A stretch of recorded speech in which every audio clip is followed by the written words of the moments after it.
आज हम हवाई की एक बहुत ही पुरानी और कह सकते हैं रहस्यमयी तकनीक पर बात करने वाले हैं। नाम है हो'ओपोनोपोनो। हो ओपोनोपोनो। हाँ, सुनने में ही लगता है कि कोई गहरी बात होगी। बिल्कुल।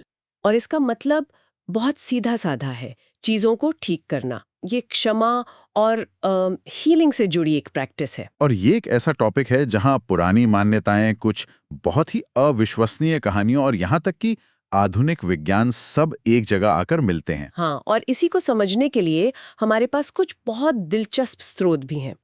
एक तो एक लेख है जिसमें एक हैरान कर देने वाली कहानी है। अच्छा। फिर एक डॉक्टरल रिसर्च है जो ये परखने की कोशिश करता है कि क्या ये तकनीक सच में काम करती है। मतलब इसके पीछे कुछ आंकड़े भी हैं। जी हाँ। और आखिर में एक साइंटिफिक पेपर है जो ये समझाने की कोशिश करता है कि इसके काम करने के पीछे का विज्ञान क्या हो सकता है। तो मतलब हमारे पास एक कहानी है, कुछ आंकड़े हैं और एक थियरी भी है। एक पूरी पहेली को सुलझाने जैसा है ये। हमारी कोशिश यही रहेगी कि हम इस पहेली के टुकड़ों को जोड़कर देखें कि हो'ओपोनोपोनो आखिर है क्या, और क्या ये वाकई उतना शक्तिशाली है जितना दावा किया जाता है। चलिए, इसकी शुरुआत उस हैरान कर देने वाली कहानी से करते हैं। सोचिए 1980s का दशक है। ठीक है। हवाई में एक सरकारी अस्पताल है और उस अस्पताल का एक वार्ड ऐसा है जहां कोई काम ही नहीं करना चाहता। ये मानसिक रूप से बीमार अपराधियों का वार्ड था। इसे ऐसे समझिए कि ये एक बहुत ही खतरनाक और निराशाजनक जगह थी। मरीज हिंसक थे, वो एक दूसरे पर, स्टाफ पर हमला करते थे। अच्छा। मनोवैज्ञानिक और डॉक्टर वहां ज्यादा दिन टिकते नहीं थे। मतलब ज्यादातर लोग कुछ ही महीनों में नौकरी छोड़कर चले जाते थे। माहौल बहुत ही खराब था। और फिर वहां एक नए थेरेपिस्ट आते हैं, डॉक्टर इहालीकला ह्यूलिन। और यहाँ से कहानी एक बहुत ही अजीब मोड़ लेती है। कहा जाता है कि डॉक्टर लेन ने उस वार्ड के लगभग सभी मरीजों को ठीक कर दिया, वो भी बिना उनमें से किसी से मिले। एक मिनट, बिना मिले ये कैसे हो सकता है? एक थेरेपिस्ट का तो काम ही मरीज से बात करना होता है ना? हाँ, यही तो इस कहानी को इतना अविश्वसनीय बनाता है। जो लेख हमें मिला है उसके अनुसार डॉक्टर लेन कभी मरीजों के साथ कोई सेशन नहीं करते थे। तो फिर वो करते क्या थे? वो अपने ऑफिस में बैठते, मरीजों की फाइलें मंगवाते और बस उन फाइलों को पढ़ते थे। फाइलों को? हाँ, वे मरीज के अपराध, उसकी बीमारी, उसके इतिहास के बारे में पढ़ते थे और उसे पढ़कर अपने अंदर जो भी भावनाएं उठती थीं, जैसे गुस्सा, नफरत, डर, दुख, उन पर हो'ओपोनोपोनो का अभ्यास करते थे। तो मतलब वो मरीजों का इलाज नहीं कर रहे थे, वो एक तरह से खुद का इलाज कर रहे थे। बिल्कुल सही। वो खुद के उस हिस्से का इलाज कर रहे थे जिसने उन मरीजों की हकीकत को अपनी दुनिया में बनाया था। ये तो बहुत ही गहरा विचार है। और जैसे जैसे वो खुद पर काम करते गए, वहां चमत्कार होने लगे। जो मरीज पहले दीवारों से सर पटकते थे, वो शांत होने लगे। अच्छा। जिन्हें जंजीरों से बांधकर रखना पड़ता था, उन्हें खुला छोड़ा जाने लगा। जो स्टाफ नौकरी छोड़कर भाग रहा था, वो वापस आने लगा। और तो और, उन्हें काम करने में खुशी महसूस होने लगी। ये तो किसी फिल्म की कहानी जैसा लग रहा है सच में। और ये कहानी लगभग 4 साल तक चली। और 4 साल के आखिर में उस वार्ड को बंद करना पड़ा। क्यों? इसलिए नहीं कि बजट खत्म हो गया था, बल्कि इसलिए क्योंकि वहां कोई मरीज बचा ही नहीं था। सब ठीक होकर घर जा चुके थे। वाह। तो फिर सवाल ये उठता है कि डॉक्टर लेन आखिर कर क्या रहे थे? मतलब क्या है ये अभ्यास? चलिए अब इसे समझते हैं। जैसा मैंने शुरू में कहा, हो'ओपोनोपोनो का मतलब है चीजों को सही करना। इसका सबसे पहला और सबसे कह सकते हैं मुश्किल कदम है 100% जिम्मेदारी लेना। हर चीज के लिए? अपने जीवन में होने वाली हर चीज के लिए। और यहाँ जिम्मेदारी का मतलब सिर्फ अपनी गलतियों से नहीं है। ये दर्शन कहता है कि अगर कोई चीज आपकी चेतना में है, अगर आप उसके बारे में जानते हैं, चाहे वो दुनिया के दूसरे कोने में हो रहा आतंकवाद हो या आपके शहर की ट्रैफिक की समस्या, तो आप उसके लिए 100% जिम्मेदार हैं। ये इस विचार पर आधारित है कि आपकी बाहरी दुनिया आपके अंदर की दुनिया का आईना है। बिल्कुल। ये एक बहुत बड़ी बात है।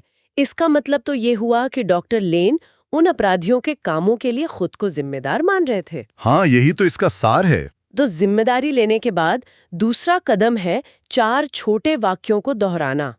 ये 4 वाक्य इस अभ्यास का कह सकते हैं दिल है। और वो क्या है? मुझे खेद है, कृपया मुझे क्षमा करें, धन्यवाद, मैं तुमसे प्यार करता हूँ। बस ये 4 वाक्य? हाँ, बस ये 4 वाक्य। तो ये सुनने में बहुत ही सरल लगता है, मतलब इतना सरल कि यकीन करना मुश्किल है कि ये 4 वाक्य एक पूरे वार्ड को बदल सकते हैं। बिल्कुल। मुझे खेद है कि मेरे अंदर ऐसा क्या है जो इस समस्या को पैदा कर रहा है। अच्छा। कृपया मुझे क्षमा करें, मतलब खुद से या ब्रह्मांड से इस अनजान गलती के लिए माफी मांगना। धन्यवाद इस समस्या को सामने लाने के लिए, क्योंकि अब इसे ठीक करने का मौका है। और मैं तुमसे प्यार करता हूँ, ये प्रेम की ऊर्जा है जो सारी नकारात्मकता को साफ करती है। तो डॉक्टर लेन बस यही कर रहे थे, वो फाइलें पढ़कर अपने अंदर की नेगेटिविटी को इन वाक्यों से साफ कर रहे थे। सही। तो ये सिर्फ वाक्य बोलना नहीं है, ये पूरी तरह से जिम्मेदारी लेने का एक गहरा एहसास है। ये कहना है कि ये समस्या बाहर नहीं है, ये मेरे अंदर है और मैं इसे ठीक करने के लिए तैयार हूँ। ये कहानी सुनने में तो बहुत प्रेरक है, लेकिन मेरे अंदर का जो स्केप्टिकल मन है वो ये सवाल पूछ रहा है कि क्या ये सिर्फ एक अच्छी प्रेरणादायक कहानी है, या फिर किसी ने वाकई इसे वैज्ञानिक तरीके से परखने की कोशिश की है? क्योंकि अगर ऐसा कुछ है तो ये बहुत बड़ी बात होगी। ये एक बहुत जरूरी सवाल है, क्योंकि कहानियां हमें प्रेरित कर सकती हैं, लेकिन विज्ञान हमें विश्वास दिलाता है। बिल्कुल। और इसका जवाब हमें मिलता है 2008 में मैथ्यू बी जेम्स के एक डॉक्टरल शोध में। इस शोध का मकसद बहुत साफ था, ये जानना कि होपोनोपोनो का माफ न कर पाने की भावना यानी अनफॉरगिवनेस पर क्या असर होता है। माफ न कर पाना, ये एक ऐसी भावना है जिससे बहुत से लोग जूझते हैं। तो इसे मापा कैसे गया? इस स्टडी में 79 लोगों को शामिल किया गया। उन्हें 2 ग्रुप्स में बांट दिया गया। एक था टेस्ट ग्रुप जिसमें 40 लोग थे, और दूसरा था कंट्रोल ग्रुप जिसमें 39 लोग थे। ठीक है। प्रयोग शुरू होने से पहले दोनों ग्रुप के लोगों ने एक मनोवैज्ञानिक टेस्ट दिया, जिसे ट्रिम कहते हैं। ये टेस्ट किसी व्यक्ति के मन में किसी दूसरे के लिए बसी कड़वाहट या बदले की भावना या माफ न कर पाने की जिद को मापता है। अच्छा, तो पहले दोनों ग्रुप का एक बेसलाइन स्कोर ले लिया गया। फिर क्या हुआ? इसके बाद जो टेस्ट ग्रुप था उसे होपोनोपोनो का अभ्यास करने के लिए कहा गया। उन्हें किसी ऐसे व्यक्ति के बारे में सोचने के लिए कहा गया जिसके प्रति उनके मन में कड़वाहट थी, और फिर उस व्यक्ति को ध्यान में रखकर उन 4 वाक्यों को दोहराने को कहा गया। और कंट्रोल ग्रुप को कुछ भी करने के लिए नहीं कहा गया, वो बस अपनी सामान्य जिंदगी जीते रहे। कुछ समय बाद दोनों ग्रुप्स को फिर से वही ट्रिम टेस्ट देने के लिए बुलाया गया। और नतीजे क्या निकले? मुझे लगता है कि कंट्रोल ग्रुप में शायद थोड़ा बहुत बदलाव तो आया होगा, सिर्फ समय बीतने की वजह से। बहुत मामूली, लगभग कोई बदलाव नहीं। लेकिन होपोनोपोनो ग्रुप के नतीजे हैरान करने वाले थे। क्या हुआ? उन लोगों के मन में माफ न कर पाने की जो कड़वाहट थी वो सच में बहुत कम हो गई थी, और शोध में कहा गया कि ये कमी सांख्यिकीय रूप से महत्वपूर्ण थी। अच्छा, स्टैटिस्टिकली सिग्निफिकेंट। इसका मतलब क्या है आसान भाषा में? इसका मतलब ये है कि यह बदलाव इतना बड़ा था कि इसे महज इत्तेफाक नहीं माना जा सकता। ये गणितीय रूप से साबित करता है कि अभ्यास का सीधा असर हुआ था। तो ये अध्ययन एक तरह से डॉक्टर लेन की कहानी को चमत्कार के दायरे से निकालकर मनोविज्ञान के दायरे में ले आता है। बिल्कुल। ये कहता है कि भले ही पूरे वार्ड को ठीक करना एक बहुत बड़ी बात लगे, लेकिन इस तकनीक का किसी एक व्यक्ति की माफ ना कर पाने की भावना पर असर मापा जा सकता है। हाँ, ये उस चमत्कारी कहानी को एक जमीनी हकीकत देता है। सही बात है। ये हमें एक छोटा लेकिन ठोस सबूत देता है कि इन 4 वाक्यों में वाकई कुछ तो है जो हमारे मनोविज्ञान को बदल सकता है। हाँ, ये एक छोटा अध्ययन है और इसे दोहराने की जरूरत है, लेकिन ये बहुत मजबूत शुरुआत है। ठीक है, तो हमारे पास एक अविश्वसनीय कहानी है और उसे सहारा देने के लिए एक छोटा सा वैज्ञानिक सबूत भी है। लेकिन सबसे बड़ा सवाल अब भी बाकी है, ये काम कैसे करता है? हाँ, ये $1 मिलियन सवाल है। सिर्फ 4 वाक्य दोहराने से किसी के मन की कड़वाहट कैसे कम हो सकती है, या दूर बैठे मानसिक रोगी कैसे ठीक हो सकते हैं? इसके लिए हम मारिया कुमन के एक वैज्ञानिक लेख को देखते हैं जो इस कैसे का जवाब देने की कोशिश करता है। कुमन एक बिल्कुल अलग नजरिया पेश करती हैं, जो हमें पारंपरिक मनोविज्ञान से थोड़ा आगे ले जाता है। वो होपोनोपोनो का अनुवाद करती हैं सामंजस्य की बहाली। सामंजस्य की बहाली। और उनके सिद्धांत का केंद्र है प्रेम की शक्ति। वो हार्टमैथ इंस्टीट्यूट के जाने माने शोध का हवाला देती हैं। हाँ, मैंने सुना है उनके काम के बारे में। उस शोध में पाया गया कि जब कोई व्यक्ति प्रेम या कृतज्ञता जैसी सकारात्मक भावनाओं पर ध्यान केंद्रित करता है, तो उसके दिल और दिमाग से निकलने वाली तरंगें एक लय में आ जाती हैं, एक हार्मनी में। बिल्कुल, जिसे कोहेरेंस कहते हैं। वो ज्यादा व्यवस्थित हो जाती हैं। तो इसका मतलब ये है कि जब हम प्रेम महसूस करते हैं तो हमारे शरीर के अंदर एक तरह का सामंजस्य पैदा होता है। हाँ, और कुमन का सिद्धांत ये है कि ये हार्मनी सिर्फ हमारे अंदर तक सीमित नहीं रहती, ये हमसे बाहर भी निकलती है। अच्छा। जब डॉक्टर लेन उन मरीजों के लिए प्रेम और क्षमा की भावना महसूस कर रहे थे, तो वे एक तरह से अपने शरीर से सामंजस्यपूर्ण तरंगे भेज रहे थे, जो उन मरीजों के अस्त-व्यस्त ऊर्जा क्षेत्र तक पहुंचकर उनके संतुलन को बहाल कर रही थीं। एक मिनट, यहाँ थोड़ा रुकते हैं। ऊर्जा क्षेत्र में तरंगे भेजना, ये सुनने में बहुत आध्यात्मिक लगता है। क्या कुमन इसके लिए कोई वैज्ञानिक आधार देती हैं या ये सिर्फ एक मेटाफर है? ये एक बहुत अच्छा सवाल है। कुमन इसे रूपक नहीं मानती, वो इसे भौतिकी के नजरिए से देखती हैं। हालांकि ये अभी मेनस्ट्रीम विज्ञान नहीं है। उनका तर्क है कि हमारी भावनाएं एक इलेक्ट्रोमैग्नेटिक क्षेत्र पैदा करती हैं जो हमारे शरीर के चारों ओर होता है और दूसरों को प्रभावित कर सकता है। हार्ट मैथ का शोध भी ये दिखाता है कि दिल का मैग्नेटिक फील्ड दिमाग से कई ज्यादा शक्तिशाली होता है और शरीर से कई फीट दूर तक मापा जा सकता है। अच्छा, ये दिलचस्प है। इसी लेख में जीरो लिमिट की भी बात की गई है। इसका क्या मतलब है? जीरो लिमिट का विचार ध्यान से बहुत मिलता जुलता है। कुमन के अनुसार हमारा चेतन मन यानी कॉन्शियस माइंड लगातार विचारों, यादों और पूर्वाग्रहों से भरा रहता है। ये एक तरह का शोर है। ठीक है। होओपोनोपोनो इस शोर को शांत करने का एक तरीका है।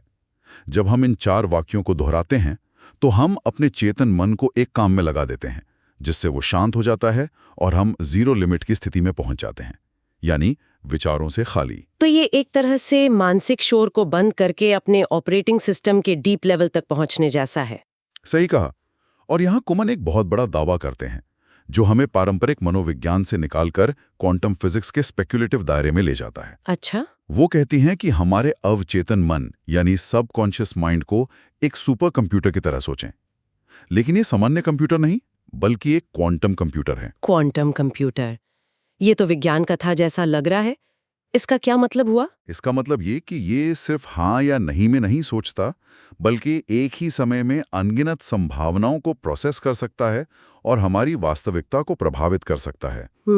ये एक विवादास्पद विचार है और इसे साबित नहीं किया गया है, लेकिन कुमन के लेख के अनुसार यही वो मशीन है जिसे होओपोनोपोनो जैसी तकनीकें प्रोग्राम करती हैं। तो चेतन मन को शांत करके हम इस शक्तिशाली कंप्यूटर तक पहुंचते हैं और उसे उपचार के लिए नए निर्देश देते हैं। बिल्कुल। इसी लेख में एक और अजीब बात का जिक्र है जो मुझे बहुत दिलचस्प लगी।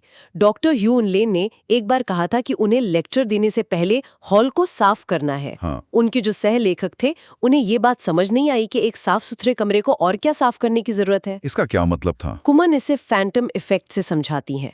ये एक वैज्ञानिक अवधारणा है जिसे डीएनए पर किए गए प्रयोगों में देखा गया है। अच्छा, ये क्या है? जब डीएनए के एक नमूने को किसी जगह से हटा दिया जाता है, तब भी उसका ऊर्जा क्षेत्र या छाप वहां कुछ समय तक मौजूद रहती है और आसपास के कणों को प्रभावित करती है। अच्छा, तो ये वैसा ही है जैसे किसी कमरे से कोई चला जाए पर फिर भी उसकी मौजूदगी या खुशबू महसूस होती रहती है। कुछ वैसा ही, लेकिन ऊर्जा के स्तर पर। इसे ऐसे समझिए जैसे जब आप एक बहुत गर्म पतीले को गैस से हटा देते हैं तो भी कुछ देर तक उस जगह पर गर्मी महसूस होती है। पतीला जा चुका है पर उसकी ऊर्जा की छाप बाकी है। समझ गई। कुमन के अनुसार इंसान भी इसी तरह अपनी भावनात्मक ऊर्जा की छाप कुर्सियों पर, कमरों में छोड़ जाते हैं। अगर कोई बहुत गुस्से में या दुखी होकर किसी कुर्सी पर बैठा है तो उसकी नकारात्मक ऊर्जा की छाप वहां रह जाती है। तो जब डॉक्टर लेन हॉल को साफ करने की बात कर रहे थे तो उनका मतलब वहां पहले आए लोगों द्वारा छोड़ी गई इन्हीं ऊर्जावान छापों को साफ करना था। बिल्कुल, ताकि माहौल पूरी तरह से सकारात्मक और सामंजस्यपूर्ण हो सके। तो आज हमने होओपोनोपोनो के कई पहलुओं को समझा। हमने डॉक्टर लेन की उस चमत्कारी कहानी से शुरुआत की, फिर क्षमा पर इसके असर का एक क्लिनिकल सबूत देखा और आखिर में इसके काम करने की पीछे के कुछ गहरे और कुछ कह सकते हैं विवादास्पद सिद्धांतों पर भी नजर डाली। प्रेम की शक्ति से लेकर क्वांटम कंप्यूटर और फैंटम इफेक्ट तक। इन सभी स्रोतों को एक साथ देखने पर कुछ बातें समान रूप से उभर कर आती हैं। पहली है जिम्मेदारी। ये क्रांतिकारी विचार कि हमारी वास्तविकता हमसे शुरू होती है, हम सिर्फ दर्शक नहीं हैं। बिल्कुल। दूसरी है क्षमा, जो सिर्फ दूसरों के लिए नहीं बल्कि खुद के अंदर की गांठों को खोलने के लिए है। और तीसरी और सबसे महत्वपूर्ण बात है संतुलन या सामंजस्य स्थापित करने में प्रेम की केंद्रीय भूमिका। हाँ, हार्टमैथ का शोध उसे कोहेरेंस कहता है, कुमन उसे हार्मनी कहती हैं और पारंपरिक हवाईयन उसे पोनो यानी संतुलन कहते हैं। वही तो। ये सिर्फ एक तकनीक नहीं, बल्कि दुनिया को देखने का एक बिल्कुल अलग नजरिया है। ये बताता है कि हम अलग थलग टापू नहीं हैं, बल्कि एक दूसरे से अदृश्य धागों से जुड़े हुए हैं। बिल्कुल। और ये विचार कि हम खुद पर काम करके दूसरों को और दुनिया को ठीक कर सकते हैं, ये बहुत शक्तिशाली है। ये हमें पीड़ित की भूमिका से निकालकर एक निर्माता की भूमिका में लाता है, जो अपनी हकीकत खुद बनाता है। सही। स्रोतों में ये विचार बार बार आता है। कुमन के लेख में एक बहुत ही प्रभावशाली घटना का उल्लेख है, जहां अटलांटा शहर में 200 योगियों ने एक साथ बैठकर प्रेम पर ध्यान किया और उस दौरान शहर में अपराध दर 0 हो गई। ये डॉक्टर लेन की कहानी का एक बड़े पैमाने पर प्रदर्शन जैसा लगता है ना? हाँ बिल्कुल। ये दिखाता है कि सामूहिक चेतना और इरादे का बाहरी दुनिया पर कितना गहरा असर पड़ सकता है। तो जाते जाते सुनने वालों के लिए एक विचार छोड़ जाते हैं।